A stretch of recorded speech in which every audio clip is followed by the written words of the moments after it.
Hello, BookTube. I have another bookshelf essential for you. This is a series of videos that David Wiley initiated on his channel where you look at a book from your shelves that brings you joy.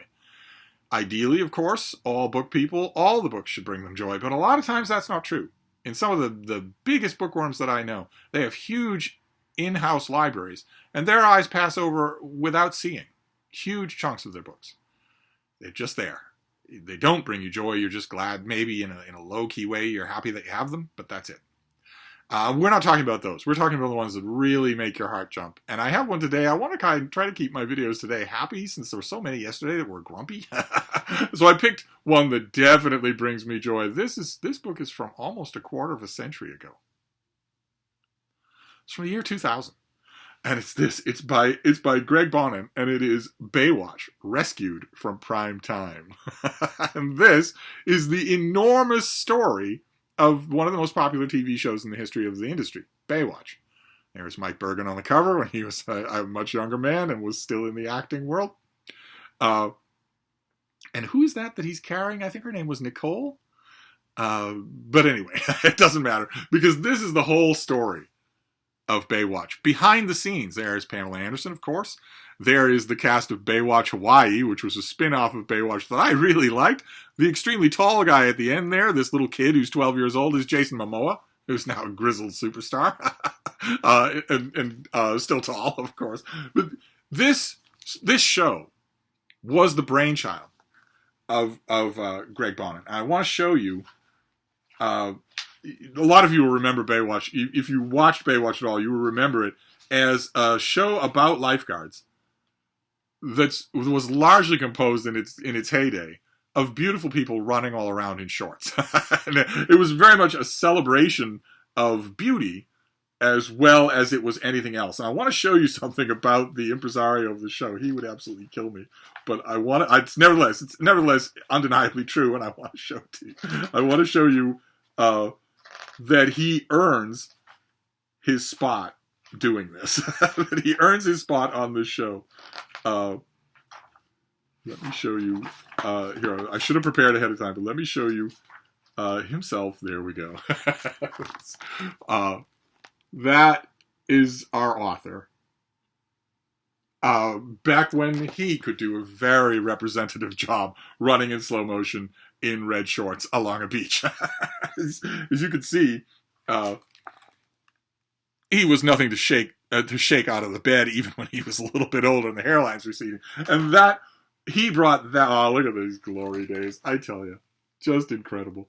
And this is an extremely frank and wonderfully readable, thorough behind-the-scenes look at the making of Baywatch, the marketing of Baywatch, the initial failure of Baywatch when the network refused to pick it up again, hence the title, Rescued from Prime Time, and then its resurrection to go on to be a global phenomenon.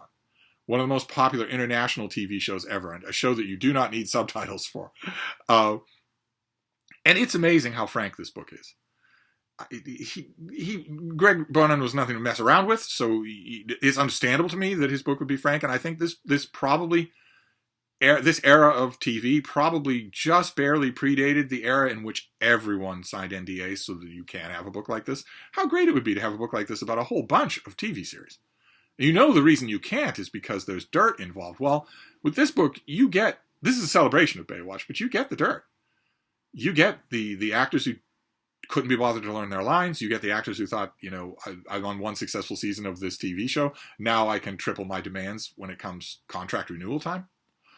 And all of the rest of that. And of course, this story has tragedies to report. Pamela Anderson is a tragedy. Her story is tragic. Not at the beginning, but in his telling, you can clearly see it coming. And there is a large amount of space devoted to the stars of Baywatch. There's a large and very affectionate amount of space given to David Hasselhoff, the star of the show. But everybody who came on and walked on for a while and did a few things, stayed for a little while, stayed for a longer while, they all get knowing assessments. No one is just glowingly praised here, which is, I think, the only kind of TV biography book that you could get these days, with very rare exceptions. Here, it's warts and all. And so, believe it or not, I know you're not going to believe it, This book about Baywatch is actually gripping reading. Not just the personalities of all the people involved, but also how a TV show gets made and stays made. The author here does a fantastic job writing that up. There are no artsy-fartsy flair in here. There's nothing like that. There's no deeper meaning of Baywatch. There's nothing like that. Instead, he just takes you through what this all needed, what needed to happen to get all of this to happen. So he just takes you through everything. So there's quite a bit of, here, let me give you an example here. There's quite a bit of prose in this book. It's not just a pictorial history of, oh goodness, all right, well, any of you remember Billy Warlock, all 5 feet of him? This takes you through all of the eras of the show, all of the Pamela Anderson era, all the eras before that, all the eras after it. You get Baywatch Hawaii, which I really, really loved. You also get the brief, here we go, from Variety magazine, Baywatch Nights. If you remember Baywatch Nights. You started to wonder when Mitch Buchanan ever slept. Yes, here we go. See, the thing that the author here, he devotes a significant amount of time to the fact that Baywatch was a phenomenon, but it also housed a phenomenon of its own. The Pamela Anderson phenomenon took off because of Baywatch and became a separate thing on its own. And as you can see, it was a lot. It was a big deal. And he gives it the requisite, look at all these Baywatch badges. Fantastic. And so it ends the story in 1999. So, and Baywatch ended and has never been rebooted. It's almost never in reruns that I can see. I don't ever see it on streaming services. I'm sure it must be at home on a streaming service somewhere, but not on any of the ones that I have. I'm not sure how well it would reproduce. I'm not sure how you would... I mean, you had the dumb movie with The Rock, but no one's ever, that I know, tried to reboot it for cable or TV or anything like that. I don't know that if maybe its moment isn't over. But boy, what a moment. And it is perfectly captured in this book. The good times and the bad times and the wonderful, poignant stuff.